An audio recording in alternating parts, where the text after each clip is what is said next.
Hi everyone, welcome back. We are now at episode 6 of the Live to Inspire podcast. Something that for me personally started out as just an idea, a random thought where I could share some ideas, some thoughts, and again, just try and help people, hence the title of the podcast and the title of my book, Live to Inspire, which, as I'm sure you know by now, is my purpose in life. I've had some really nice messages from friends and not friends, random people have messaged and they've reached out and they've said that the content they find is very helpful and it's given them something to think about and some perspective, I think, for their own lives and their own situations. So for me, that is the purpose of this podcast, and I thank you to those people. And thank you to you guys, obviously, for listening and watching the content. It is very much appreciated. If you can share it on any social media platforms, that'd be great, because then ultimately it reaches more people and together we can have more of a positive impact to improve people's life chances and well-being, whether that be mentally or physically. So bit of an intro. I've had a tricky week at work, and it got me thinking about balance in life. The classic one I think we can all appreciate is the work-life balance, or the work-life ratio. Do we live to work or work to live? I saw a meme quite a while ago, which was a picture of a massive American highway, loads and loads of cars, hundreds of thousands of cars, all in a massive traffic jam, and the caption read something like, we spend this amount of time in the car to go to a job for this amount of time to do a job that we don't like for this, for that, and to pay money for a house that we don't, all we do is sleep in, or something. It was fairly negative sort of vibe, but it did provide quite a bit of context as to what are we doing, what are you doing with your day-to-day life? Is it empowering you? Do you work for yourself? Do you work for someone else? Do you actually like what you do for work? For me, I'm very fortunate. I found my passion to help people, to empower people, to provide people with awareness and opportunities in which they are in a better position to fulfill their potential. So for me, someone pays me effectively to do that, and that for me is fantastic. I'm very privileged to be in that position. But like I say, the week has been tricky, purely on the basis that it's a sort of I was trying to get up at 5 a.m. Got something big happening in the summer back in the UK, which I'm currently training for physically.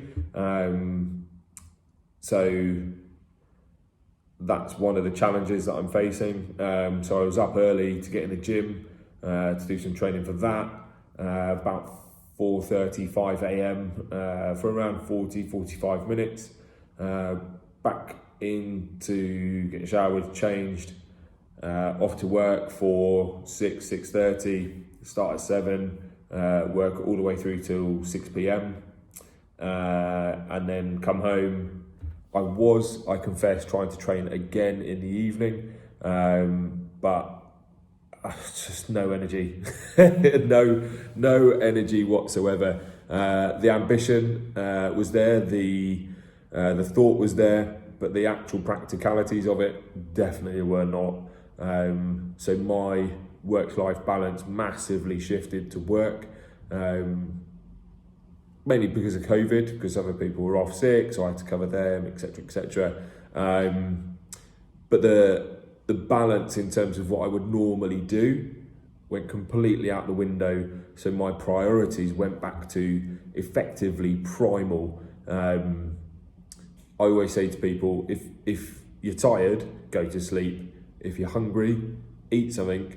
And if you're thirsty, drink something.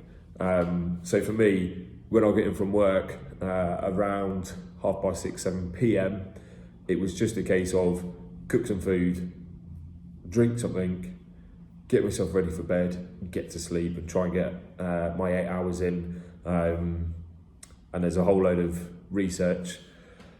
We'll save it for another time about sleep and circadian rhythms and 4-hour cycles. So for me, I sleep for 8 hours, or I certainly try to every night. But yeah, in terms of balance, there's a really interesting video by Alan Watts, based a lot of research around stoicism and well-being, thought processes, etc. I think he was around in the 60s. Don't quote me on that, I'm probably wrong. But there's a really interesting video he did about yin and yang, the symbol, and the representation of good and evil, or positive and negative, for want of a better phrase. And he talks that they are two fish swimming against each other.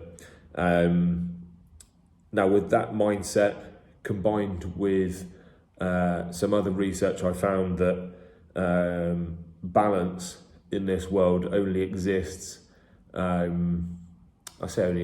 always exists, I should say, because of anything you could think of, really. So rich or wealth doesn't exist exclusively because there needs to be poor as well. Much the same as health. If you have good health, that only exists because at some point you will have bad health or ill health.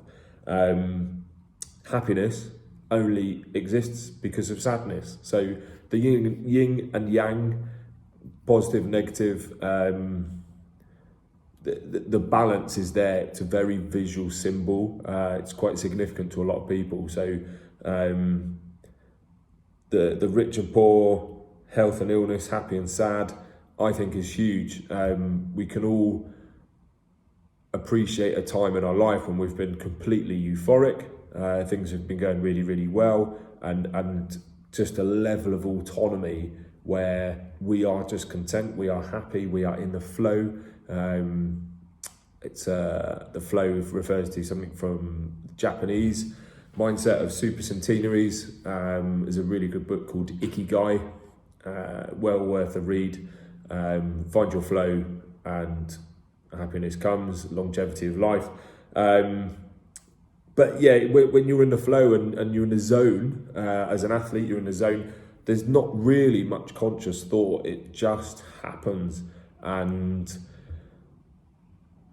you only really get to appreciate that when it stops or when there's a sudden change. For me, I went through a very dark period in my life a couple of years ago. I'm coming out at the end of it now, but things changed for me really significant. A whole load of things in my life changed. People disappeared from my life. People that I thought were very significant, very stable, disappeared, along with jobs and money, and everything was good, and then it went bad. And that can challenge us, not just physically but mentally. The anxiety, the depression can often spiral into very bad things, which we don't like. But the mental tenacity and resilience that I've developed off the back of that is almost off the chart. And again, I've learned a lot about myself, what I am capable of, and the balance I need in my life. So it is an interesting one. A Stoic quote, I think from Epictetus, however you say his name. What stands in the way becomes the way. Now,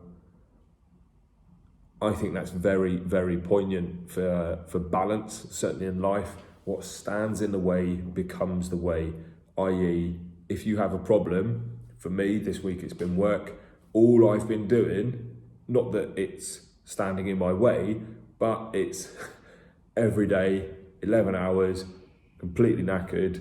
By the time I've got home, commuted to and from work, cooked food, eaten, all those basic, habitual, existing things in one's life, it just became the way. It's become my way for this week. I'm fairly confident that my normal balance will be restored next week, in terms of ability to train, sleep patterns, eating patterns. I say eating patterns, it's my birthday on Monday, so there will certainly be some cake involved, which is great news.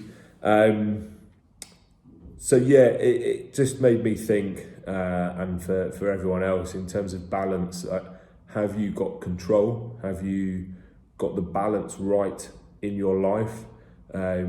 If you haven't, what is it that is favoured more? What is weighted more significantly on one side, perhaps?